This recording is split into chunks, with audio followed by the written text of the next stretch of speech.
Comment est-ce qu'on peut passer de zéro, mais vraiment zéro, à 1000 € de revenus en ligne sans avoir la moindre expérience? C'est exactement le parcours qu'on va décortiquer aujourd'hui.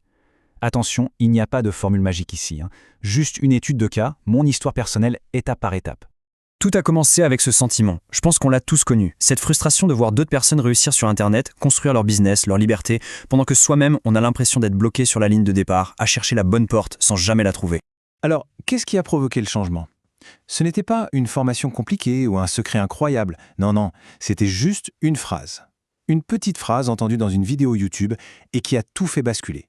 Le fameux déclic. Et voilà l'idée qui a tout débloqué. En fait, l'affiliation, ce n'est pas vraiment de la vente, c'est plutôt de la recommandation. L'idée, c'est qu'on n'a pas besoin de passer des mois à créer son propre produit. On peut juste devenir un guide, une personne de confiance qui aide les autres à trouver des outils qui ont une vraie valeur. Et d'un coup, tout le concept de business en ligne est devenu beaucoup plus accessible. Ce qu'il est vraiment essentiel de comprendre, c'est le point de départ de cette aventure. Il n'y avait aucune avance, aucun avantage caché. On parle bien d'un démarrage à partir de rien, vraiment de zéro. Quand je dis zéro, c'est zéro. Aucune audience à qui parler, pas la moindre adresse email dans une liste, et pour tout dire, je ne savais même pas ce que qu'était un lien d'affiliation. La seule chose qui était là au début, c'était l'envie d'apprendre, et c'est tout. Après pas mal de nuits de recherche, un outil a commencé à se démarquer. System.io. Une plateforme française, tout en un. Mais la vraie révélation, au-delà de l'outil en lui-même, ça a été son programme d'affiliation. C'était une opportunité incroyable.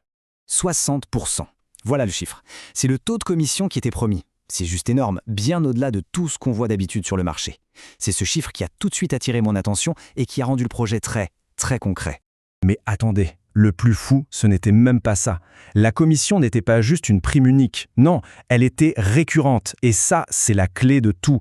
Ça veut dire que chaque mois, tant que la personne reste abonnée, la commission tombe. C'est le principe même d'un revenu qui se construit sur la durée, qui s'empile et qui devient de plus en plus solide avec le temps.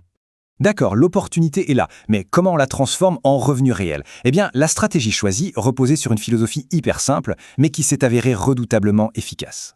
L'approche était simple, surtout ne pas jouer à l'expert. Au contraire, l'idée c'était de partager mon propre parcours d'apprentissage en direct. Des publications sur Facebook pour raconter mes galères, des petits tutos sur TikTok, des articles sur Medium pour expliquer ce que je découvrais.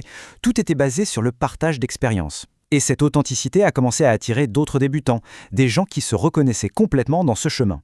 Alors, concrètement, ça a donné quoi? Il est temps de regarder un peu les chiffres. Franchement, le démarrage a été lent, il faut le dire, mais l'accélération qui a suivi, elle a été assez spectaculaire. Cette progression, elle montre bien la réalité du terrain. Le premier mois, zéro, le néant absolu, de quoi se décourager. Puis le deuxième mois, les premières commissions, 18 €. C'est symbolique, mais ça change tout. Le vrai tournant, ça a été le lancement d'un mini-cours gratuit. En offrant une vraie solution à un problème, ça a apporté énormément de valeur, mais ça a aussi permis de construire une liste email et de solidifier la confiance. Et c'est ça qui a fait exploser les résultats et qui a permis d'atteindre le cap des 1000 € en moins de 4 mois. Bien sûr, ce parcours n'a pas été une ligne droite. Loin de là. Regardons maintenant ce qui est peut-être le plus utile, les erreurs que j'ai faites, et surtout les leçons qu'on peut en tirer.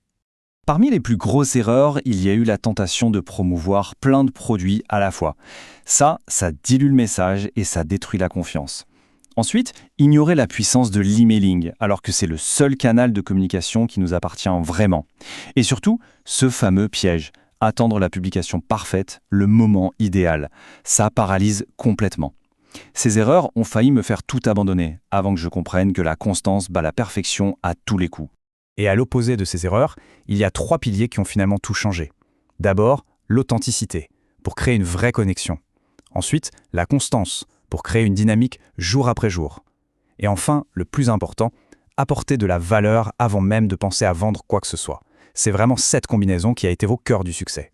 Au final, la grande leçon derrière tous ces chiffres, elle est là. Les gens ne cliquent pas juste sur un lien au hasard. Ils n'achètent pas parce qu'on leur dit d'acheter. Non, ils accordent leur confiance à une personne qui a pris le temps de les aider, sincèrement. Et ça, c'est le véritable moteur d'une affiliation qui fonctionne. Pour conclure, cette histoire montre simplement à quel point il peut être puissant de partager son propre cheminement. Et ça nous laisse avec une question ouverte, une invitation à réfléchir.